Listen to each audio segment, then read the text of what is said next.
चलिए स्टार्ट करते हैं। ये प्रैक्टिस सेट नंबर जो है ना 7 है। ये वॉल्यूम 3 का प्रैक्टिस सेट है। द प्लेटफॉर्म का प्रैक्टिस सेट है। रुक्मिणी प्रकाशन का ये न्यू सिलेबस पे जो है आधारित प्रैक्टिस सेट है। ठीक है, जब सिलेबस चेंज हुआ था उसी पे जो है ना, उसी के बाद जो है जस्ट 1-2 दिन बाद ही ये जो है बुक निकाला गया था। न्यू सिलेबस पे आधारित बिल्कुल एकदम जो है न्यू सिलेबस पे आधारित प्रैक्टिस सेट है। इसका जो है ना 6 प्रैक्टिस सेट हम करवा चुके हैं। आप लोग नहीं देखें, जाके देख लीजिए, आपका अच्छे से जो है रिवीजन हो जाएगा। अंत समय में इससे प्रैक्टिस सेट जो है आपको अब सफलता दिलाएगा। बहुत सारे क्वेश्चन इससे प्रैक्टिस सेट आपको देखने को जो है ना मिलेगा। और इसका आपको पीडीएफ चाहिए, आप टेलीग्राम चैनल ज्वाइन कर लीजिए। इसका डिस्क्रिप्शन में ना लिंक डाला हुआ है, तब लिंक पे क्लिक करके ज्वाइन कर लीजिएगा। और बाकी इसके पहले का जो भी 6 प्रैक्टिस सेट करवाए हैं, उसका 6 का प्रैक्टिस सेट का फुल डिटेल के साथ जो है ना पीडीएफ हम सारा भेज चुके हैं टेलीग्राम चैनल पे। तो जो लोग नहीं जुड़े हैं, जो लोग जुड़ जाइए सभी लोग, और वहाँ से जो है ना आप क्लास को देखिए और कुछ कुछ जो इंपॉर्टेंट लगे डिटेल में आप पढ़ लीजिए, क्योंकि अंत समय में जितना ज़्यादा रिवीजन कीजिएगा उतना ज़्यादा आपको फ़ायदा करेगा। तो चलिए प्रैक्टिस सेट नंबर 7 स्टार्ट करते हैं। वॉल्यूम 3 का प्रैक्टिस सेट नंबर कितना है? तो 7 है। ठीक है, चलिए स्टार्ट करते हैं। सेट नंबर कितना है? तो सेट नंबर कितना है? तो 7 है। 7 है। ठीक है, चलिए स्टार्ट करते हैं। आप लोग क्लास को पूरा देखिएगा, पूरा 100 क्वेश्चन कंप्लीट करने वाले हैं। और जीके जीएस का जो है ध्यानपूर्वक क्वेश्चन देखिएगा, सारा पूरा जो है ना याद हो जाएगा। और बाकी मैथ रीजनिंग का बनाना है क्वेश्चन, हम इसका पीडीएफ पहले ही टेलीग्राम चैनल पे डाल चुके थे, सुबह ही डाल दिए थे। तो आप लोग बना लिए होंगे, अगर नहीं बनाए तो आप लोग जुड़ जाइए। जो भी टेलीग्राम चैनल से नहीं जुड़े हैं, जुड़ जाइए, आप वहाँ से मैथ रीजनिंग बना लीजिएगा। बाकी आंसर हम टिक आउट कर देंगे, आप वहाँ पर देखिएगा और बाकी पीडीएफ से मैथ रीजनिंग बना लीजिएगा। तो चलिए प्रैक्टिस सेट नंबर 7 का स्टार्ट करते हैं। क्वेश्चन नंबर 1 आ रहा है कि उच्चतम न्यायालय की व्यवस्था के अनुसार निजी भवनों के ऊपर राष्ट्रीय झंडे को फहराना जो है ना डैश के तहत हर नागरिक का मौलिक अधिकार है। बताइए कौन सा अनुच्छेद के तहत है? बहुत ही अच्छा क्वेश्चन है। कह रहा है कि उच्चतम न्यायालय की व्यवस्था के अनुसार निजी भवनों के ऊपर राष्ट्रीय झंडे को फहराना जो है ना डैश के तहत हर नागरिक को मौलिक अधिकार है। बताइए किस अनुच्छेद के तहत है? बताइए। तो ए का जो सही उत्तर होगा ऑप्शन नंबर बी है। संविधान का अनुच्छेद कितना है? 19 का ए का ए है। ठीक है, बहुत इंपॉर्टेंट क्वेश्चन है, याद रखिएगा। उच्चतम न्यायालय जो है ना, उच्चतम न्यायालय की व्यवस्था के अनुसार निजी भवनों के ऊपर राष्ट्रीय झंडे को फहराना जो है ना संविधान का अनुच्छेद 19 के एक के तहत हर नागरिक का जो है ना क्या है? तो मौलिक अधिकार है। क्या है? नागरिक का मौलिक अधिकार है। आइए क्वेश्चन नंबर 2 पे। क्वेश्चन नंबर 2 देखिए, मिलाना है। कह रहा है कि मूल संविधान में सूचियाँ और प्रविष्टियाँ का मिलान करें। कह रहा है कि मूल संविधान में सूचियाँ प्रविष्टियाँ का मिलान करें। देखिए इसको मिलाते हैं। संघीय सूची जो है ना, संघीय सूची में बोल रहा है कितना प्रविष्टियाँ हैं? तो संघीय सूची में बोलेगा तो कितना है? तो संघीय सूची में जो है 97 प्रविष्टियाँ हैं। कितना? 97 प्रविष्टियाँ हैं। अगर यहाँ बात करें राज्य सूची में कितना प्रविष्टियाँ हैं, तो राज्य सूची में जो है ना 66 प्रविष्टियाँ हैं। कितना? तो 66 प्रविष्टियाँ हैं। और समवर्ती सूची की बात करें, समवर्ती सूची में कितना प्रविष्टियाँ हैं? तो 47 है। कितना? 47। याद रखिएगा, संघीय सूची में बोलेगा तो 97 है, राज्य सूची में बोलेगा तो 66 है, और समवर्ती सूची में बोलेगा कितना है? तो 47 प्रविष्टियाँ हैं। कितना? 47 प्रविष्टियाँ, याद रखिएगा। ठीक है, आइए क्वेश्चन नंबर 3 पे। क्वेश्चन नंबर 3 कह रहा है कि भारतीय संविधान की प्रस्तावना में समाजवादी शब्द किस संशोधन के तहत जोड़ा गया? बहुत अच्छा क्वेश्चन डाला हुआ है। ठीक है, क्योंकि ये न्यू सिलेबस में जो भी चेंज हुआ है, वर्ल्ड ज्योग्राफी, वर्ल्ड हिस्ट्री जो सब ऐड किया है, उसी आधारित पे जो है ना इसको प्रैक्टिस सेट को निकाला गया है। और जो एग्जाम रद्द हुआ था, जो अक्टूबर 2023 में रद्द हुआ था, सारा दोनों को जो है ना मिला करके, दोनों को क्वेश्चन को दे करके सर निकाले हैं प्रैक्टिस सेट। आप उसका कवर पेज पे देखिएगा, सारा उस पर लिखा हुआ है। ठीक है, तो अच्छे से इस प्रैक्टिस सेट को जितना आप सोच रहे हैं ना कि जितना ज़्यादा हो, 1-2 से दिन में ना कम से कम 2 से 3 प्रैक्टिस सेट इसका हम खत्म करवा देंगे। कोशिश कर रहे हैं, आपको जो है ना डेली आपको 2 से 3 प्रैक्टिस सेट इसका देखने को मिलेगा। हम खत्म करवा देंगे पहले ही। तो कह रहा है क्वेश्चन नंबर 3 कह रहा है कि भारतीय संविधान की प्रस्तावना में समाजवादी शब्द किस संशोधन के तहत जोड़ा गया? तो 3 का सही उत्तर होगा ऑप्शन नंबर ए, 45वां संविधान संशोधन। क्या होगा? 45वां संविधान संशोधन कब आया था? 1976 में आया था, याद रखिएगा। ठीक है, अब वही क्वेश्चन नंबर 4 पे। क्वेश्चन नंबर 4 कह रहा है कि निम्नलिखित में से गलत बयान कौन सा? बताइए, मतलब गलत कथन कौन सा है? देखिए इसको देखते हैं। तो कह रहा है लोकतंत्र में सामाजिक विभेद का राजनीतिक का अवश्य प्रभाव पड़ता है। क्या? बिल्कुल क्या है? सही है। एक कथन क्या है? बिल्कुल सही है। ठीक है, तो कह रहा है कि लोकतंत्र में सामाजिक विभेद का राजनीतिक पर अवश्य प्रभाव पड़ता है। क्या है? बिल्कुल सही है। और लोकतंत्र सामाजिक विभेद के आधार पर देश को विखंडित करने में सहायक होता है। क्या है? बिल्कुल गलत है। क्या है? बिल्कुल कथन क्या है? तो यही कथन क्या है? गलत है। और आगे देखिए कह रहा है कि लोकतंत्र को सामाजिक और विभेद में उत्पन्न समस्याओं को हल ढूंढने का सबसे अच्छा तरीका माना जाता है। क्या है? बिल्कुल सही है। कथन क्या है? बिल्कुल सही है। और आगे कह रहा है लोकतंत्र में विभिन्न समुदायों को अपनी मांगों की शांतिपूर्ण तरीके से शासन के सामने उपस्थित कर सकते हैं। क्या है? तो ये बिल्कुल क्या है? सही है। तो इसमें गलत कथन का चुन करना था। इसमें गलत कथन कौन सा है? तो ऑप्शन नंबर बी क्या है? गलत है। ठीक है, आइए क्वेश्चन नंबर 5 पे। क्वेश्चन नंबर 5 कह रहा है कि असत मेल को चुने। इसमें कह रहा है असत कथन का चुनाव कीजिए। इसमें असत कथन जो है ना कौन सा है? बताइए। क्वेश्चन नंबर 5 पे कह रहा है असत मेल को चुने। इसमें कह रहा है ना कि असत कथन को चुनिए। इसमें कौन सा कथन जो है असत है? देखिए कह रहा है निम्नलिखित कोड की सहायता से सही उत्तर का जो है ना चुनाव कीजिए, मतलब सही उत्तर को चुनिए, कौन सा उत्तर कथन जो है ना इसमें सही है। इसमें जो है ना 5 का आंसर में क्या होगा, देखिए 5 का सही उत्तर होगा इसका डी होगा, उपयुक्त सभी क्या है तो गलत है, सारा कथन क्या है तो बिल्कुल क्या है गलत है। देखिए इसको मिलाते हैं कौन सही होगा। देखिए अनुच्छेद 48 में क्या कर रहा है, समान नारी कोड है, क्या है बिल्कुल गलत। अनुच्छेद 48 में क्या है वर्णन, इसमें क्या है ना कृषि एवं पशुपालन का संगठन है, क्या है कृषि पशुपालन का क्या है संगठन का वर्णन किया गया 48 में। अनुच्छेद 50 में किसका वर्णन है, अनुच्छेद 50 में जो है ना कार्यपालिका एवं न्यायपालिका का पृथक्करण है, क्या है कार्यपालिका न्यायपालिका का क्या है पृथक्करण है अनुच्छेद 50 में, याद रखिएगा। और अनुच्छेद 49 में किसका वर्णन है, अनुच्छेद 49 में जो है इसमें जो है ना राष्ट्रीय महत्व के स्मारकों तथा स्थान पर वस्तुओं का संरक्षण है, क्या है तो अनुच्छेद 50 में क्या है ना 50 में वर्णन किया गया है। देखिए फिर से देखिए इसको जो कर रहा है ना, देखिए फिर से इसमें कह रहा है कि अनुच्छेद 48 में किसका वर्णन है, तो इसमें क्या होगा कृषि एवं पशुपालन का संगठन है, क्या है कृषि पशुपालन का संगठन होगा। अनुच्छेद 50 का बात करें इसमें क्या होगा, इसमें वर्णन है कार्यपालिका एवं न्यायपालिका का क्या है पृथक्करण है। अनुच्छेद 49 में क्या वर्णन है, अनुच्छेद 49 में क्या है ना कि राष्ट्रीय महत्व के स्मारकों स्थान और वस्तुओं का संरक्षण है, क्या है 49 में तो राष्ट्रीय महत्व के स्थानों स्मारकों स्थान वस्तुओं का संरक्षण दिया हुआ है। अनुच्छेद 40 में किसका वर्णन है, अनुच्छेद 40 में जो है ना इसमें वर्णन है ग्राम पंचायतों का क्या है संगठन है, ग्राम पंचायतों क्या है संगठन है, ग्राम पंचायतों का संगठन का वर्णन किसमें तो अनुच्छेद 40 में है। और अनुच्छेद 45 में किसका वर्णन है, इसमें जो है वर्णन किया गया है कि 0 से 6 वर्ष के बच्चों को देखभाल एवं शिक्षा के प्रबंध करना राज्य सरकार का क्या है तो दायित्व होता है, क्या होता है राज्य सरकार का दायित्व होता है। तो फिर से देखिए 48 का बात करें, 48 में क्या हो जाएगा तो कृषि एवं पशुपालन का संगठन होगा। 50 में क्या होगा तो कार्यपालिका एवं न्यायपालिका का पृथक्करण होगा।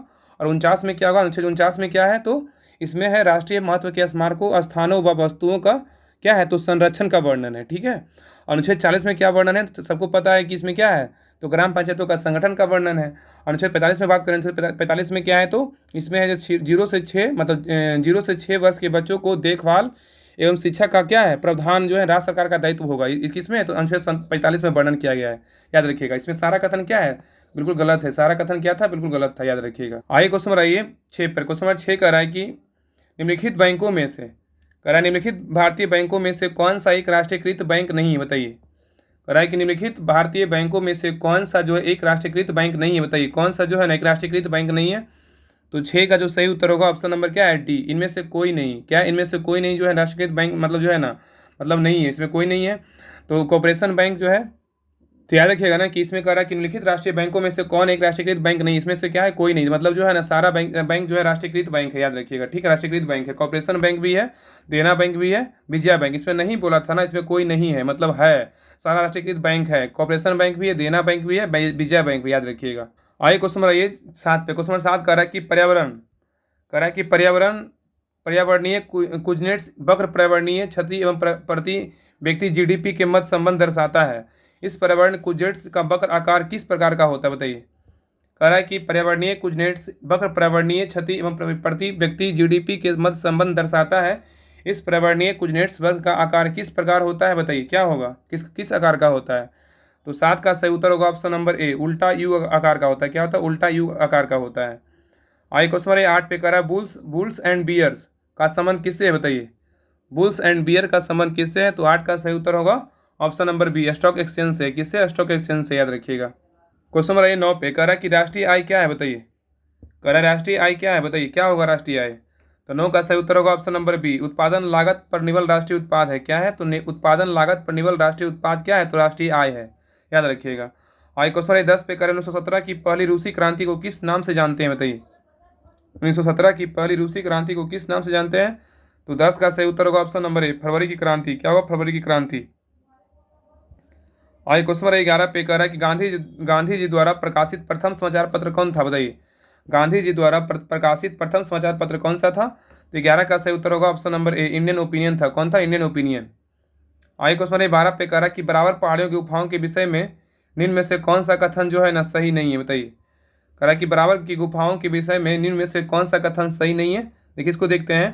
कह रहा है कि बराबर पहाड़ियों की जो है ना बराबर पहाड़ी पर कुल 4 गुफाएं बिल्कुल क्या है, सही है। बराबर पहाड़ी पर कुल 4 गुफाएं बिल्कुल क्या है, सही है। और 3 गुफाओं की दीवार पर अशोक के अभिलेख का उत्कीर्ण है, बिल्कुल क्या है तो ये भी सही है, ठीक है, ये भी सही है।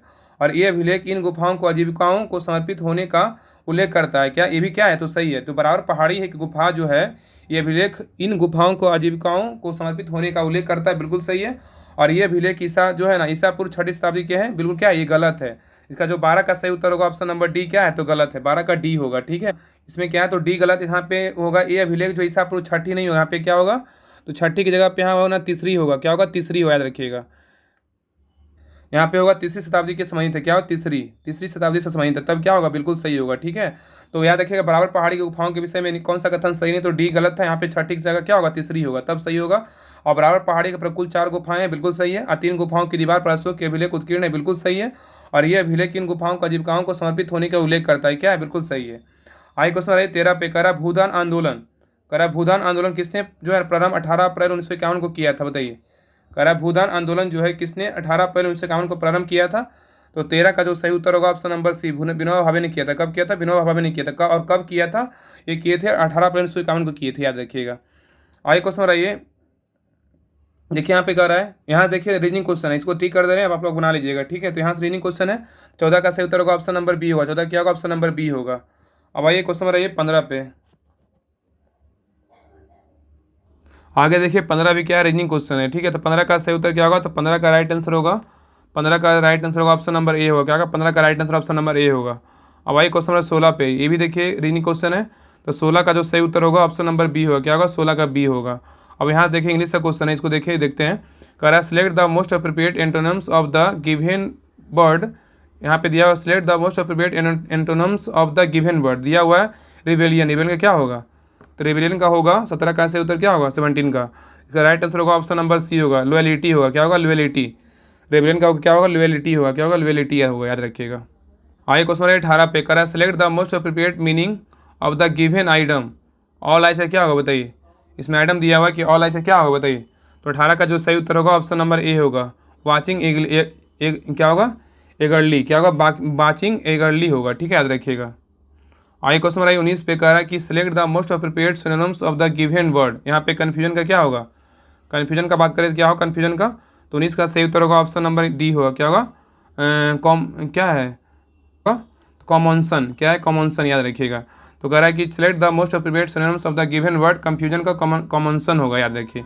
आइए क्वेश्चन नंबर 20 पे कह रहा है कि select the most appropriate option to fill in the blanks, the angle are equal consecutively, क्या है, कंसिक्यूटली द साइड आर, खाली स्थान क्या भरा गया, बताइए। The angles are equal consecutively the sides are, क्या होगा, तो 20 का सही उत्तर होगा ऑप्शन नंबर ए, इक्वल होगा, क्या होगा, इक्वल होगा। आई क्वेश्चन नंबर 21 पे कह रहा है select the most appropriate word segment for the bold word in the given sentences. यहाँ पे बोल्ड ऑप्शन जो दिया हुआ है ना, मतलब वर्ड में दिया हुआ, कह रहा है कि Pintu has been advised to received, यहाँ पे बोल्ड किया हुआ है smoking by the his family doctor, क्या होगा, बताइए।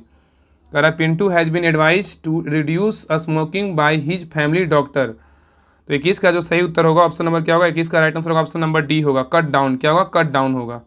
आइए क्वेश्चन नंबर 22 पे कह रहा है choose the most suitable English translation. इसको जो है ना इंग्लिश में, हिंदी में ट्रांसलेशन दिया है, इसको इंग्लिश में करना है। वह 2 दिनों से बीमार हो, क्या इसका इंग्लिश ट्रांसलेशन होगा, बताइए।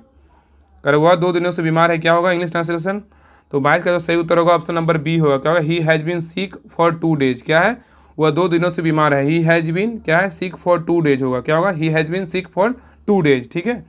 आई क्वेश्चन 23 पे कह रहा है कि select the option that can be use as one word substitute for the given group of words.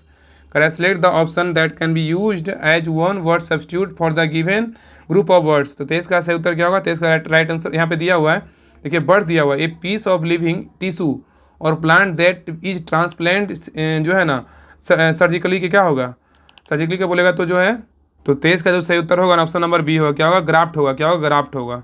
आगे क्वेश्चन 24 पे कर रहा है select the most appropriate collecting word to fill in the blanks.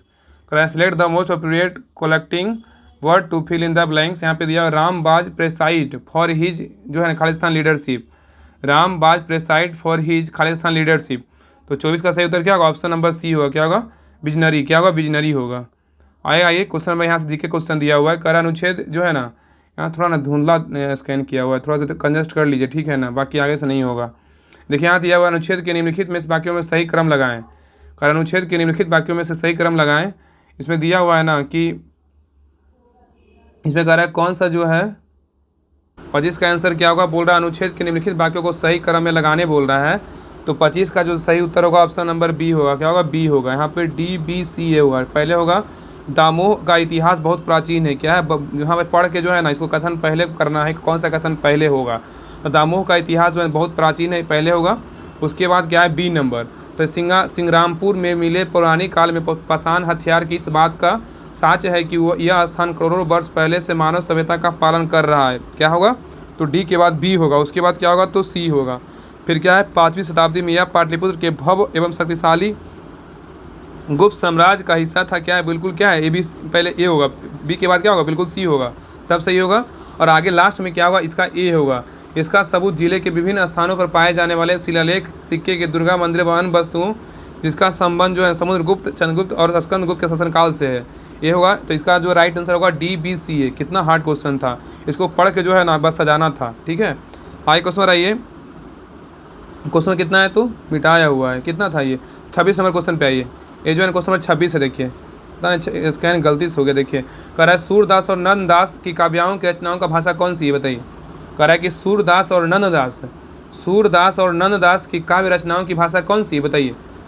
तो 26 का जो आंसर होगा ना, 26 का सही उत्तर होगा ऑप्शन नंबर बी होगा। क्या होगा, ब्रज भाषा है। क्या है, तो ब्रज भाषा, याद रखिएगा। ठीक है, आगे देखिए क्वेश्चन नंबर 27 कह रहा है कि देख लो, कह रहा है देख लो साकेत नगरी यही स्वर्ग से मिलने गगन जा रही है। इस पंक्ति में जो है ना, इस पंक्ति में किस अलंकार का प्रयोग है, बताइए।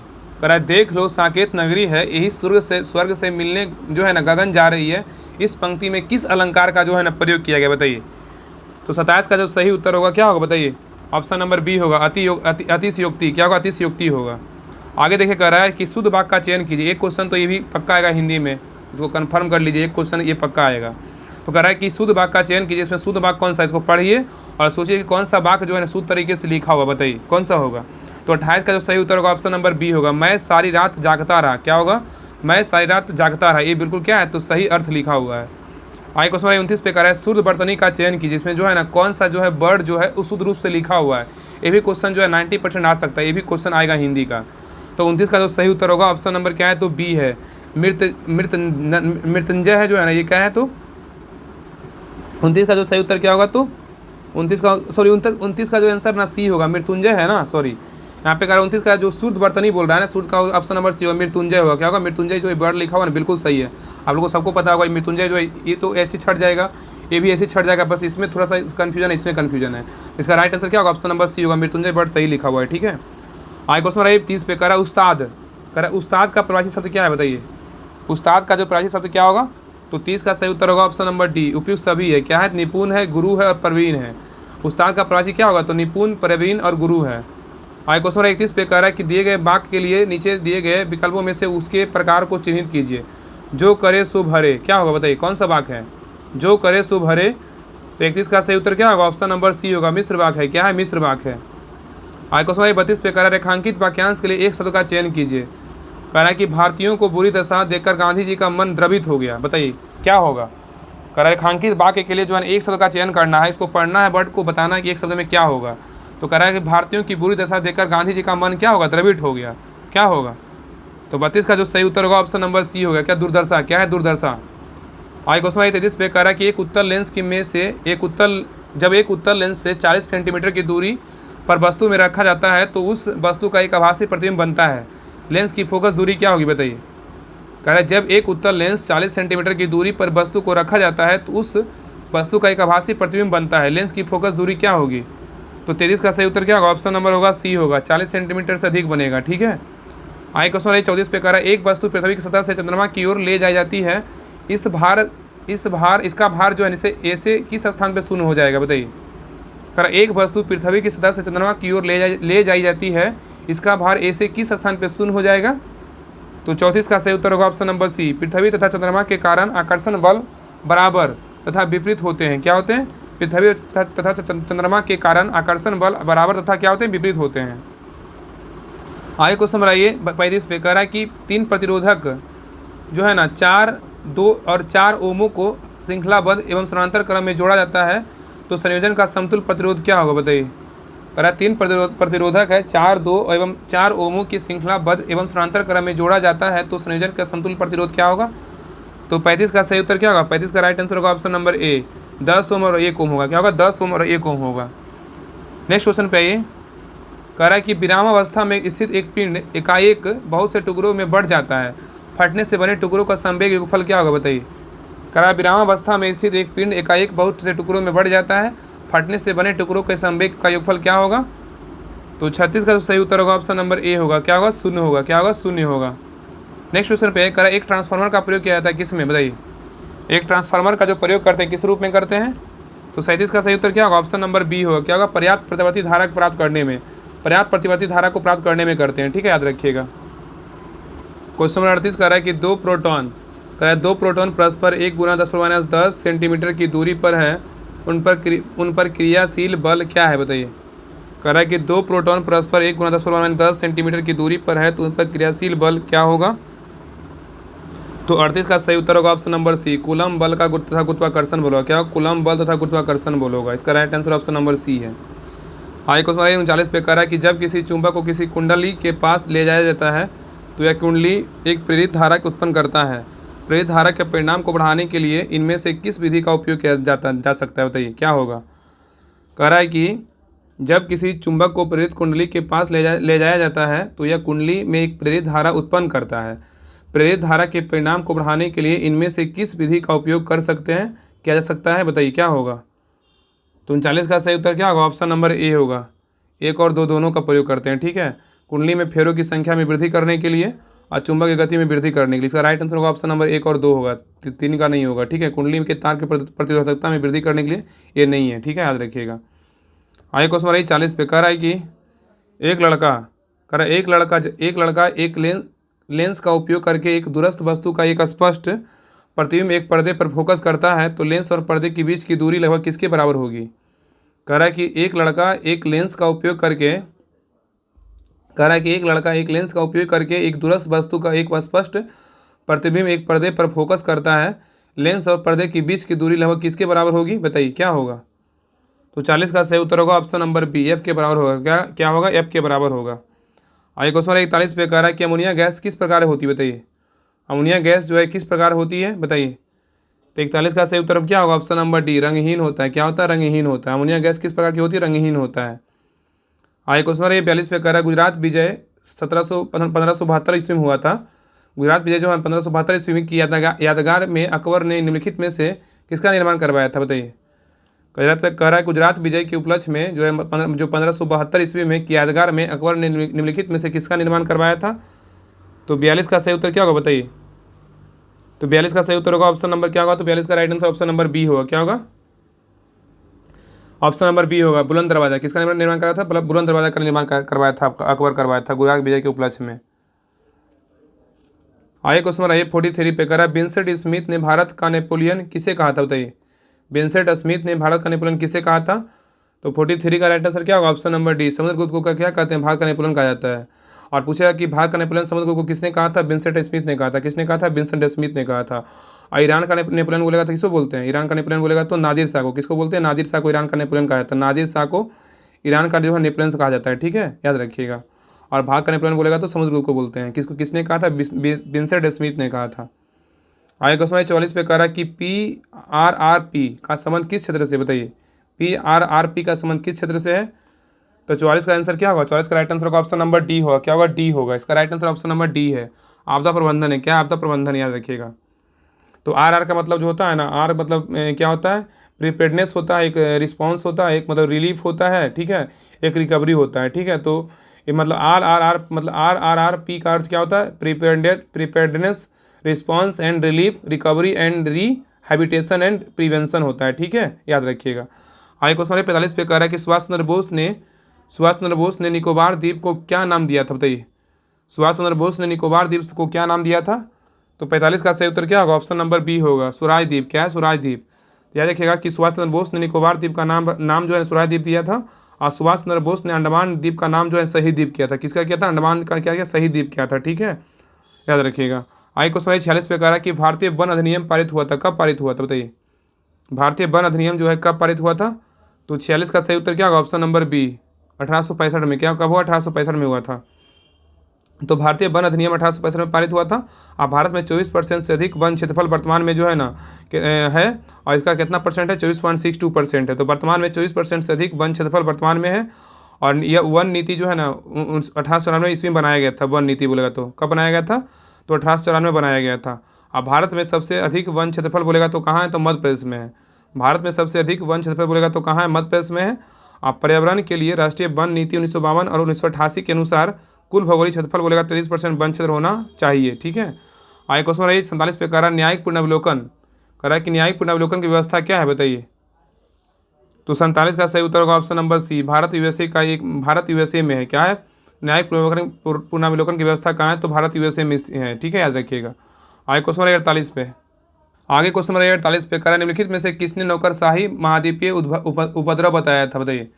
कह रहा है कि निम्नलिखित में से किसने नौकरशाही को महाद्वीपीय उपद्रव बताया, तो 48 का सही उत्तर होगा option number B, Thomas Carlyle. क्या है, थॉमस कार्लाइल होगा। ठीक है। आगे क्वेश्चन 49 पे, कह रहा है प्रथम लोकसभा के अध्यक्ष कौन थे, बताइए। प्रथम लोकसभा के अध्यक्ष कौन थे, तो 49 का सही उत्तर होगा ऑप्शन नंबर बी, जीवी मावलंकर थे। कौन थे, जीवी मावलंकर थे। क्वेश्चन नंबर 50 पे, कह रहा है कि यदि पंचायत भंग होती है तो किस अवधि के अंदर निर्वाचन होंगे, बताइए। कह रहा है यदि पंचायत भंग होती है तो किस अवधि के अंदर निर्वाचन होंगे, तो 50 का सही उत्तर होगा ऑप्शन नंबर सी होगा। कितना होगा, तो 6 माह के अंदर निर्वाचन होगा। क्या होगा, 6 माह के अंदर निर्वाचन होगा। आगे क्वेश्चन 51 पे, कह रहा है घाटे की वित्तीय व्यवस्था का अर्थव्यवस्था पर क्या प्रभाव पड़ता है, बताइए। घाटे की वित्तीय व्यवस्था का अर्थव्यवस्था पर क्या प्रभाव पड़ता है, तो 51 का सही उत्तर होगा ऑप्शन नंबर सी, मुद्रा आपूर्ति में बढ़ोतरी होती है। क्या होती है, मुद्रा आपूर्ति में बढ़ोतरी होती है। तो घाटे की वित्तीय व्यवस्था का अर्थव्यवस्था पर क्या प्रभाव पड़ेगा, तो मुद्रा आपूर्ति में बढ़ोतरी होगी। आगे क्वेश्चन 52 पे, करा उपभोक्ता संरक्षण अधिनियम के तहत उपभोक्ता का अधिकार क्या है, बताइए। उपभोक्ता संरक्षण अधिनियम के तहत उपभोक्ता का अधिकार क्या है, तो 52 का सही उत्तर होगा ऑप्शन नंबर डी। क्या है, उपयुक्त सभी होगा। निवारण प्राप्ति का अधिकार, सूचना का अधिकार और चयन का अधिकार होगा। तो कह रहा है उपभोक्ता संरक्षण अधिनियम के तहत उपभोक्ता का अधिकार कौन कौन है, तो निवारण का अधिकार भी है, सूचना का अधिकार भी है और चयन का भी अधिकार है। Option number D is the right answer होगा। आगे क्वेश्चन नंबर 53 पे, कह रहा है कि भारत में नियोजित अर्थव्यवस्था आधारित है किससे, बताइए। भारत में नियोजित अर्थव्यवस्था आधारित है, किस पे आधारित है, तो 53 का सही उत्तर क्या होगा, बताइए। 53 का राइट आंसर होगा ऑप्शन नंबर क्या होगा, डी होगा। क्या होगा, डी, मिश्रित अर्थव्यवस्था पे। किस पे, मिश्रित अर्थव्यवस्था पे है। तो कह रहा है भारत में नियोजित जो अर्थव्यवस्था किस पे आधारित है, तो मिश्रित अर्थव्यवस्था पे आधारित है। आगे क्वेश्चन 54 पे, कह रहा है क्वेश्चन 54 कह रहा है कि निम्नलिखित नदियों में से नदियों को ध्यान में रखते हुए कावेरी नदी की सहायक नदियाँ की पहचान कीजिए। कह रहा है निम्नलिखित नदियों को ध्यान में रखते हुए कावेरी नदी की सहायक नदियों की पहचान कीजिए। कह रहा है निम्नलिखित कूट की सहायता करके सही उत्तर का जो है ना चयन कीजिए। इसमें कौन सा होगा, तो 54 का राइट आंसर क्या होगा, ऑप्शन नंबर बी होगा। क्या होगा, ऑप्शन नंबर बी, 1 2 4 होगा। तो अमरावती होगा और भवानी होगा और हेमावती होगा, लेकिन दूध गंगा जो है ना नहीं है। तो अगर निम्नलिखित नदियों को ध्यान में रखते हुए कावेरी नदी की सहायक नदी कौन कौन है, कावेरी नदी की सहायक नदियाँ कौन कौन है, तो अमरावती है, भवानी है, हेमावती, लेकिन दूध गंगा जो है नहीं है। तो अमरावती, भवानी, हेमावती किसकी है, तो कावेरी नदी की सहायक नदियाँ हैं। आगे क्वेश्चन 55 पे देखिए, यहाँ से देखिए मैथ का क्वेश्चन है, तो मैथ का टिक कर देना, आप लोग बना लीजिएगा। तो 55 का जो आंसर होगा क्या होगा, 55 का right answer option number C है। क्या है, ऑप्शन नंबर सी है। 56 का बात करें, 56 का राइट आंसर क्या होगा, 56 का होगा सी होगा। क्या होगा, 56 का सी है। 57 का आंसर क्या होगा, 57 का राइट आंसर ऑप्शन नंबर क्या होगा, तो ए होगा। 57 का right answer option number A होगा। 58 नंबर क्वेश्चन पे ये, तो 58 का राइट आंसर क्या होगा, तो 58 का right answer option number D होगा। क्या होगा, ऑप्शन नंबर डी होगा 58 का। अब भाई क्वेश्चन नंबर 59 पे, तो क्वेश्चन नंबर 59 का राइट आंसर क्या होगा, तो क्वेश्चन नंबर 59 का जो राइट आंसर क्या होगा, तो 59 का आंसर होगा ऑप्शन नंबर, यहाँ इसका भी डी होगा। क्या होगा, डी होगा। अब भाई क्वेश्चन नंबर 60 पे, तो 60 का सही उत्तर क्या है, 60 का सही उत्तर होगा ऑप्शन नंबर, 60 का right answer option number D है। क्या है, तो सॉरी 60 का आंसर बी होगा, 60 का बी होगा। ठीक है, तो 60 का राइट आंसर क्या है, ऑप्शन नंबर बी होगा। आगे क्वेश्चन नंबर 61 पे, क्वेश्चन नंबर 61 का जो सही उत्तर होगा, 61 का राइट आंसर क्या होगा, 61 का right answer option number B होगा। क्या होगा, बी होगा। आगे 62 का बात करें, तो 62 का उत्तर क्या होगा, तो 62 का उत्तर ऑप्शन नंबर डी होगा। क्या होगा, 62 का right answer option number D होगा। क्या होगा, डी होगा। अब भाई क्वेश्चन नंबर 63 पे देखिए, यहाँ से कह रहा है जीके क्वेश्चन दिया हुआ है साइंस का। तो ये कह रहा है कि फेन प्लवन, कह रहा है कि फेन प्लवन विधि किस खनिज की सांद्रता बढ़ाने के लिए प्रयोग की जा सकती है, बताइए। कह रहा है कि फेन प्लवन विधि किस खनिज की सांद्रता बढ़ाने के लिए प्रयोग की जा सकती है, तो 63 का सही उत्तर होगा ऑप्शन नंबर ए, चैल्कोपाइराइट। क्या है, चैल्कोपाइराइट। आगे क्वेश्चन रहिए 64 पे, कह रहा है गहरे समुद्री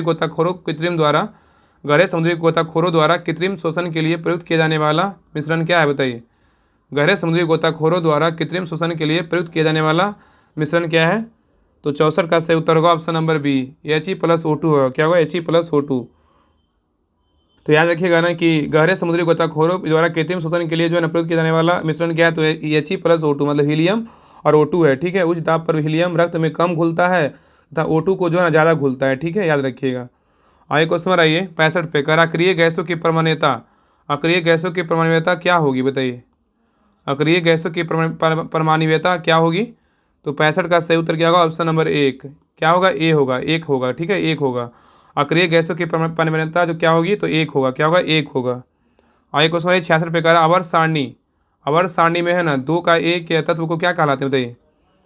आवर्त सारणी 2 के एक तत्व क्या क्या कहलाते हैं, तो 66 का सही उत्तर होगा ऑप्शन नंबर सी, क्षारीय मृदा धातु कहलाता है। क्या कहलाता है, क्षारीय मृदा धातु कहलाता है। आगे क्वेश्चन है 67 पे कह रहा है कि निम्न में से किसका उपयोग, निम्न में से किसका उपयोग आग बुझाने के लिए किया जाता है बताइए। कह निम्न में से किसका उपयोग जो है आग बुझाने में करते हैं, तो 67 का सही उत्तर होगा ऑप्शन नंबर डी, CCl4 का। किसका प्रयोग करते हैं, CCl4 का प्रयोग करते हैं। तो CCl4 का उपयोग जो है आग बुझाने में करते हैं। और CCl4 जो है ना का वाष्प क्या होता है, आज्वलनशील होती है, इसलिए इसे पारीन नाम से अग्निशामक के रूप में इस्तेमाल करते हैं। और CCl4 को कार्बन टेट्राक्लोराइड भी कहा जाता है। क्या कहा जाता है, कार्बन टेट्राक्लोराइड भी कहते हैं, ठीक है, याद रखिएगा। आगे क्वेश्चन 68 पे कह रहा है कि ब्लीचिंग पाउडर बनाने में शामिल, ब्लीचिंग पाउडर बनाने में शामिल सही रासायनिक अभिक्रिया की पहचान कीजिए बताइए। कह रहा है कि ब्लीचिंग पाउडर बनाने में शामिल सही रासायनिक अभिक्रिया की पहचान कीजिए, कौन सा अभिक्रिया होगा बताइए। तो क्वेश्चन में कह रहा है कि ब्लीचिंग पाउडर बनाने में शामिल सही रासायनिक अभिक्रिया की पहचान कीजिए, कौन सा सही रासायनिक अभिक्रिया है। तो 68 का जो सही उत्तर क्या होगा, 68 का राइट आंसर होगा ऑप्शन नंबर डी होगा। क्या होगा, डी होगा, CaOH2 + Cl2 और COCl2 + H2 होगा। इसका right answer option number D है। आगे क्वेश्चन नंबर 69 पे कह रहा है कि डोबेराइनर के त्रिक की उपलब्धि क्या थी बताइए। डोबेराइनर के त्रिक की उपलब्धि क्या थी, तो 69 का राइट आंसर क्या होगा, ऑप्शन नंबर बी होगा। क्या होगा, बी होगा। तत्वों के गुणधर्मों को परमाणु द्रव्यमानों के साथ जोड़ने का पहला प्रयास है। तत्वों के गुणधर्मों को तत्वों के गुणधर्मों को परमाणु द्रव्यमानों के साथ जोड़ने का पहला क्या है, तो प्रयास है। इसका सही उत्तर ऑप्शन नंबर बी होगा। बहुत अच्छा क्वेश्चन जो है इस सेट में डाला गया है। बाकी जो सर करवा रहे हैं ज्ञान बिंदु, जो सर करवा रहे हैं उसका जो ज्ञान बिंदु का सेट है जो सर करवा रहे हैं उसमें भी सेट क्वेश्चन ना बहुत अच्छा डाला गया है। तो सभी सेट को ना अच्छे से अंत समय में रिवीजन कर लीजिए, बहुत आपको फायदा करेगा। आगे देखिए क्वेश्चन नंबर 70 कह रहा है कि साइक्लोहेक्सेन में सिंगल बॉन्ड C बंध में कितने CH बंध होते हैं, इस प्रकार कुल कितने सहसंयोजी बंधन होते हैं बताइए। कह रहा है साइक्लोहेक्सेन में कितने CC बंध और C सिंगल H बंध होते हैं, इस प्रकार कुल कितने सहसंयोजी बंध होते हैं। तो 70 का राइट आंसर क्या होगा, ऑप्शन नंबर डी क्या है, तो C1218। क्या है, C1218। आगे क्वेश्चन 71 पे कह रहा है टेरिडोफाइटा समूह के पौधे में क्या नहीं पाए जाते बताइए। टेरिडोफाइटा समूह के पौधे में क्या नहीं पाया जाता है, तो 71 का राइट आंसर होगा ऑप्शन नंबर बी। क्या है, फूल नहीं पाया जाता लेकिन पत्ते पाया जाता है, जड़ पाया जाता है, तना पाया जाता है। तो याद रखिएगा कि कह रहा है कि टेरिडोफाइटा समूह के पौधे में क्या नहीं पाया जाता है, तो फूल नहीं पाया जाता लेकिन पत्ते और जड़ और तना जो है ना पाया जाता है। टेरिडोफाइटा समूह के में जो है ना पौधे में फूल नहीं पाया जाता है। और टेरिडोफाइटा एक जो है ना पुष्प और बीज उत्पादक बायोफाइटा और दूसरी ओर पुष्प और बीज के उत्पन्न करने वाले जल के पौधे जो है ना क्या है, तो मौसों से भिन्न होती है। क्या है, मौसों से भिन्न होती है, याद रखिएगा। आगे क्वेश्चन नंबर 72 पे कह रहा है कि भौगोलिक दृष्टि से भारत का क्षांशीय विस्तार क्या है बताइए। भौगोलिक दृष्टि से भारत का क्षांशीय विस्तार क्या है, तो 72 का सही उत्तर क्या होगा, ऑप्शन नंबर सी होगा। क्या होगा, 8 डिग्री जो है ना 4 जो है नॉर्थ से 33 डिग्री 6 मिनट जो है ना नॉर्थ तक है, याद रखिएगा। आगे क्वेश्चन बताइए 73 पे कह रहा है हमनटोटा बंदरगाह किस देश में अवस्थित है बताइए। हमनटोटा बंदरगाह जो है किस देश में अवस्थित है, तो बताइए क्या होगा। 73 का राइट आंसर होगा ऑप्शन नंबर सी, श्रीलंका में है। कहाँ है, हम श्रीलंका में है। तो हमनटोटा बंदरगाह बोलेगा श्रीलंका में है। हमनटोटा, कोलंबो और तिरुकोमाली ये सब कहाँ है, श्रीलंका में है। चाबहार बोलेगा तो कहाँ, ईरान में है। कराची, ग्वादर, कासिम बोलेगा तो पाकिस्तान में है। सितवे बंदरगाह बोलेगा तो कहाँ, ये है म्यांमार में है। और सवांग बंदरगाह बोलेगा तो कहाँ, इंडोनेशिया में। इस सब पॉइंट याद रखिएगा। आगे क्वेश्चन नंबर 74 पे कह रहा है कि चूखा जल विद्युत परियोजना किस देश में अवस्थित है बताइए। चूखा जल विद्युत परियोजना जो है 21 देश में अवस्थित है, बताइए क्या होगा। तो 74 का जो सही उत्तर होगा ऑप्शन नंबर क्या है, तो डी है, भूटान में है। कहाँ है, भूटान में। कहाँ, तो चूखा जल विद्युत परियोजना कहाँ है, तो भूटान में स्थित है। चूखा बोलेगा तो कहाँ है, तो भूटान में है, याद रखिएगा। आगे क्वेश्चन नंबर 75 पे कह रहा है कि बिहार में अंतर्देशीय प्राधिकार NINI का क्षेत्रीय कार्यालय कहाँ अवस्थित है बताइए। बिहार में अंतर्देशीय प्राधिकार NINI का क्षेत्रीय कार्यालय कहाँ अवस्थित है, तो 75 का सही उत्तर क्या होगा, ऑप्शन नंबर सी, पटना में है। कहाँ है, पटना में। आगे क्वेश्चन 76 पे करानीन में से कौन सर्वोच्च कोटि का कोयला है बताइए। करानीन में से जो है ना कौन सर्वोच्च कोटि का कोयला है, तो 76 का राइट आंसर होगा ऑप्शन नंबर बी, एंथ्रासाइट क्या है, सर्वोच्च चोटीय कोयला है, सर्वोच्च कोटि कोयला, याद रखिएगा। तो करानील में से कौन जो है ना सर्वोच्च कोटि कोयला है, तो एंथ्रासाइट क्या है, तो सर्वोच्च कोटि कोयला, याद रखिएगा, ठीक है। तो एंथ्रासाइट सर्वोच्च कोटि कोयला है, और सर्वोच्च कोटि का कोयला जो है एंथ्रासाइट में कार्बन की जो है ना सर्वाधिक मात्रा 90% से अधिक होती है, याद रखिएगा, ठीक है। और क्वेश्चन 77 पे कह रहा है निम्नलिखित में से कौन सा कथन सही नहीं है। इसमें कह रहा है कौन सा कथन सही नहीं है, बताइए इसमें कौन सा कथन सही नहीं है। देखिए पढ़ते हैं, कह रहा है कि भारत में गुजरात में सबसे बड़ा समुद्री तट है, क्या है, बिल्कुल सही है। भारत में गुजरात में सबसे बड़ा समुद्री तट है, बिल्कुल सही है। और आगे कह रहा है कि भारत में जोग जलप्रपात का उच्चतम जलप्रपात है, क्या है, बिल्कुल गलत है, क्या है, भारत में जोग जलप्रपात का उच्चतम जलप्रपात है, क्या है, गलत है। और नेक्स्ट है भारत का मरीना समुद्र तट तमिलनाडु में स्थित है, बिल्कुल सही है। और भारत का सबसे छोटा समुद्र तट बोलेगा तो गोवा राज्य का है, किसका है, गोवा राज्य का, क्या है, ए, सी और डी क्या है, बिल्कुल सही, याद रखिएगा, ठीक है। आगे क्वेश्चन नंबर 78 पे कह रहा है कि पुस्तक, कह रहा है पुस्तक जो है ना I do watt I do के लेखक कौन है, बताइए। कह रहा है कि पुस्तक जो है I do watt I do के लेखक कौन है, तो 78 का राइट आंसर होगा ऑप्शन नंबर सी, रघुराम राजन है, क्या है, रघुराम जी राजन है, याद रखिएगा। नेक्स्ट है संयुक्त राष्ट्र का मुख्यालय कहाँ है, बताइए, संयुक्त राष्ट्र का मुख्यालय कहाँ है, बताइए क्या होगा। तो 79 का राइट आंसर क्या है, ऑप्शन नंबर डी है, क्या है, न्यूयॉर्क में है, कहाँ है, न्यूयॉर्क में है। तो संयुक्त राष्ट्र का मुख्यालय कहाँ है, तो न्यूयॉर्क में है। तो संयुक्त राष्ट्र का मुख्यालय कहाँ, न्यूयॉर्क में है। और याद रखिएगा यूनाइटेड नेशन नाम जो है ना MD रूजवेल्ट द्वारा दिया गया था, और 21 अगस्त 1947 से 7 अक्टूबर 1944 तक वाशिंगटन में सम्मेलन का आयोजन हुआ। इसमें राष्ट्र संघ जो है ना राष्ट्र संघ की रूपरेखा तैयार किया गया। और UN दिवस जो है ना कब मनाते हैं, तो ये मनाते हैं 24 अक्टूबर को मनाते हैं, याद रखिएगा। और संयुक्त राष्ट्र का स्थापना कब हुआ था, बताइए। तो संयुक्त राष्ट्र का स्थापना बताइए आप लोग, क्या होगा इसका स्थापना, याद रखिए इसका स्थापना कब हुआ था, 24 अक्टूबर 1945 को स्थापना, इसलिए 24 अक्टूबर क्या मनाते हैं, यूएन डे बनाते हैं, ठीक है। इसका 24 अक्टूबर 1945 को स्थापना हुआ था, ठीक है, याद रखिएगा। इसलिए 24 अक्टूबर को जो है ना UN दिवस मनाते हैं, याद रखिएगा। और UN के 6 मुख्य अंग होते हैं, UN के कितने मुख्य अंग होते हैं, तो 6 मुख्य अंग होते हैं। आगे क्वेश्चन 80 पे कह रहा है कि हाल ही में हिम तेंदुआ को किसने राष्ट्रीय प्रतीक घोषित किया है, बताइए। कह रहा है कि हाल ही में हिम तेंदुआ को किसने राष्ट्रीय प्रतीक घोषित किया है, तो 80 का सही उत्तर होगा ऑप्शन नंबर क्या होगा, तो बी होगा, क्या होगा, बी, किर्गिस्तान, क्या, किर्गिस्तान, ठीक है। किर्गिस्तान देश ने हिम तेंदुआ को राष्ट्रीय प्रतीक घोषित किया है, और किर्गिस्तान ने हिम तेंदुआ को आधिकारिक तौर पर अपना राष्ट्रीय प्रतीक घोषित किया है। और तेंदुआ संरक्षण पारिस्थितिकी संतुलन को प्रतिबद्धता को व्यक्त करता है, ठीक है, याद रखिएगा। आगे क्वेश्चन आइए 81 पे कह रहा है कि हाल ही में एशियाई विकास बैंक ADB ने भारत की स्वास्थ्य प्रणाली की तैयारियों में सुधार के लिए कितनी राशि मंजूरी दी है, बताइए। कह रहा है कि हाल ही में एशियाई विकास bank ADB Asian development bank ने भारत की स्वास्थ्य प्रणाली की तैयारियों में सुधार के लिए कितनी राशि की मंजूरी दी है, बताइए क्या होगा। तो 81 का सही उत्तर होगा option number C, 160 million dollar होगा, क्या 160 मिलियन डॉलर होगा।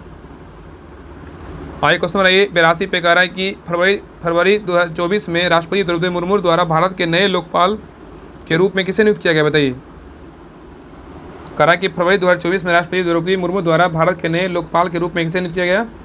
82 का आंसर क्या होगा, 82 का राइट आंसर होगा ऑप्शन नंबर सी, अजय माणिक राव खानविलकर, क्या होगा, अजय माणिक राव खानविलकर होगा, ठीक है। आगे क्वेश्चन नेक्स्ट पे कह रहा है निम्नलिखित में से कौन सा चक्रवात मई 2024 को बंगाल की खाड़ी में बना था, बताइए। कह रहा है कि निम्नलिखित में से कौन सा चक्रवात जो है ना मई 2024 में बंगाल की खाड़ी में बना था, बताइए क्या होगा। तो 83 का राइट आंसर होगा ऑप्शन नंबर डी, क्या होगा, डी, चक्रवात रेमल, क्या है, चक्रवात रेमल। आगे क्वेश्चन 84 पे कह रहा है कि मेड्रिड ओपन 2024 का महिला एकल का खिताब किसने जीता, बताइए। कह रहा है मेड्रिड ओपन 2024 का महिला एकल का खिताब किसने जीता। 84 का राइट आंसर होगा ऑप्शन नंबर ए, ईगा स्वीटेक, कौन जीता, ईगा स्वीटेक जीते, ईगा स्वीटेक, ठीक है। नेक्स्ट देखिए मैथ का क्वेश्चन है, कह रहा है कि देखिए किसी समकोण त्रिभुज है, मैथ का क्वेश्चन इसको टिक कर दे रहे हैं। तो 85 का जो राइट आंसर होगा ऑप्शन नंबर क्या है, तो बी होगा, क्या होगा, बी होगा। आगे क्वेश्चन नंबर 86 देखिए भी मैथ का क्वेश्चन है, तो 86 का राइट आंसर होगा ऑप्शन नंबर डी होगा, क्या होगा, 86 का डी होगा। क्वेश्चन नंबर 87 पे देखिए भी मैथ का क्वेश्चन है, 87 का राइट आंसर ऑप्शन नंबर क्या होगा, डी हो, 87 का डी होगा। 88 नंबर पे 88 नंबर भी क्वेश्चन किसका है, तो मैथ का क्वेश्चन है, तो 88 का राइट आंसर क्या होगा, 88 का राइट आंसर होगा ऑप्शन नंबर डी होगा, क्या होगा, डी होगा। आगे 89 पे भी आइए, 89 का राइट आंसर क्या होगा, तो 89 का राइट आंसर होगा ऑप्शन नंबर क्या है, तो ये रीजनिंग क्वेश्चन है, तो 89 का right answer option number D होगा। आगे 90 नंबर क्वेश्चन पे आए, तो 90 का आंसर क्या होगा, तो 90 का सही उत्तर होगा ऑप्शन नंबर, 90 का सही उत्तर ऑप्शन नंबर ए होगा, ठीक है। हकलाना का संबंध बातचीत से है ना, तो दृष्टि वैश्विक का संबंध दृष्टि से होगा, ये रीजनिंग क्वेश्चन है। आगे देखिए 91 नंबर क्वेश्चन क्या होगा, 91 का राइट आंसर ऑप्शन नंबर 91 का ए होगा, क्या 91 का ए होगा। अब देखिए यहाँ साइंस का क्वेश्चन जीके का दिया हुआ है, कह रहा है मानव मस्तिष्क का ग्राम में वजन कितना होता है, बताइए। मानव मस्तिष्क का ग्राम में वजन कितना होता है, तो 92 का सही उत्तर होगा ऑप्शन नंबर ए। 1200 से 1400 ग्राम का होता है, ठीक है। तो मानव मस्तिष्क का ग्राम में कितना वजन होता है, तो 1200 ग्राम तक होता है। आइए क्वेश्चन नंबर 93 पे कह रहा है, ए आवृतबीजी पौधे जिनके बीजों में द्विबीज पत्र होते हैं उन्हें क्या कहा जाता है, बताइए। कह रहा है वे आवृतबीजी पौधे जिनके बीजों में द्विबीज पत्र होते हैं उन्हें क्या कहते हैं। तो 93 का राइट आंसर होगा ऑप्शन नंबर डी, द्विबीजपत्री पौधे कहते हैं। आइए क्वेश्चन नंबर 94 पे कह रहा है कि नए प्रजनन तंत्र के पौधे से अंग में मुख्य अनुवांशिक सामग्री पाई जाती है, बताइए कौन। कह रहा है कि नर है, कह रहा है कि नर प्रजनन तंत्र के कौन से अंग में मुख्य अनुवांशिक सामग्री पाई जाती है। तो 94 का सही उत्तर क्या होगा, ऑप्शन नंबर बी होगा, शुक्राणु। क्या है, शुक्राणु। आगे क्वेश्चन नंबर नेक्स्ट पे कह रहा है कि पौधों में लचीलापन प्रदान करने वाले अस्थायी ऊतक को क्या कहा जाता है, बताइए। पौधों में लचीलापन प्रदान करने के लिए पौधों में लचीलापन प्रदान करने वाले अस्थायी ऊतक को क्या कहते हैं। तो 95 का राइट आंसर क्या होगा, ऑप्शन नंबर सी होगा। क्या कहते हैं, कुलेनकाइमा कहते हैं। क्या कहते हैं, कुलेनकाइमा। तो पौधों में लचीलापन प्रदान करने वाली अस्थायी ऊतक को क्या कहते हैं, कुलेनकाइमा कहते हैं। नेक्स्ट है, निम्न में से कौन कोशिका विभाजन का प्रोत्साहित करता है, बताइए। निम्न में से कौन जो है कोशिका विभाजन को प्रोत्साहित करता है। तो 96 का क्या होगा, ऑप्शन नंबर ए होगा, साइटोकाइनिन करता है। कौन करता है, साइटोकाइनिन। तो निम्न में से कोशिका विभाजन को कौन प्रोत्साहित करता है, साइटोकाइनिन करता है। आइए क्वेश्चन 97 पे कह रहा है, मानव कपाल में अस्थियों की संख्या कितनी होती है, बताइए। मानव कपाल में अस्थियों की संख्या कितनी होती है। तो 97 का सही उत्तर होगा ऑप्शन नंबर बी, क्या होगा, 8 होता है। कितना होता है, 8 होता है। आइए क्वेश्चन 98 पे कह रहा है, वृक्कों में मूत्र के निर्माण में निर्माण में शामिल दी गई अभिक्रियाओं का सही अनुक्रम निम्न में से किस विकल्प में दिया गया है, बताइए। तो 98 का सही उत्तर होगा ऑप्शन नंबर बी है, क्या, निस्यंदन है, चयनात्मक पुनः है, अवशोषण है और निष्कासन है। तो कह रहा है कि वृक्कों में मूत्र के निर्माण में शामिल दी गई तीनों अभिक्रियाओं का सही अनुक्रम निम्न में से किस विकल्प में दिया गया है। तो निस्यंदन, चयनात्मक पुनः, अवशोषण और निष्कासन। आगे ने क्वेश्चन 99 पे कह रहा है, निम्नलिखित में से कौन सा भाग पौधे में गैसीय विनिमय में सहायक होता है, बताइए क्या होगा। कह रहा निम्नलिखित में से कौन सा भाग पौधे में गैसीय विनिमय में सहायक होता है। तो 99 का राइट आंसर होगा ऑप्शन नंबर डी, क्या है, रंध्र है। क्या है, रंध्र है। आइए क्वेश्चन नंबर 100 पे कह रहा है कि मनुष्य के पाचन तंत्र में होने वाली कौन सी क्रिया गंदगी पर साबुन के पाचीकरण की क्रिया के समान होती है, बताइए। कह रहा है कि मनुष्य के पाचन तंत्र में होने वाली कौन सी क्रिया गंदगी पर साबुन के पाचीकरण की क्रिया के समान होती है। तो 100 का सही उत्तर क्या होगा, ऑप्शन नंबर डी है, पित्त लवणों द्वारा बड़ी वसा गोलिकाओं में छोटी गोलिकाओं के द्वारा विघटित किया जाना। तो कह रहा है कि मनुष्य के पाचन तंत्र में होने वाली कौन सी क्रिया गंदगी पर साबुन के पाचीकरण की क्रिया के समान होती है। तो पित्त लवणों द्वारा बड़ी वसा गोलिकाओं की छोटी गोलिकाओं में विघटित किया जाना, ठीक है। तो ये सेट नंबर था 7, सेट नंबर 7 कंप्लीट हो गया। बाकी अगले क्लास में सेट नंबर 8 देखेंगे, ठीक है। तो मिलते हैं नेक्स्ट क्लास में सेट नंबर 8 में।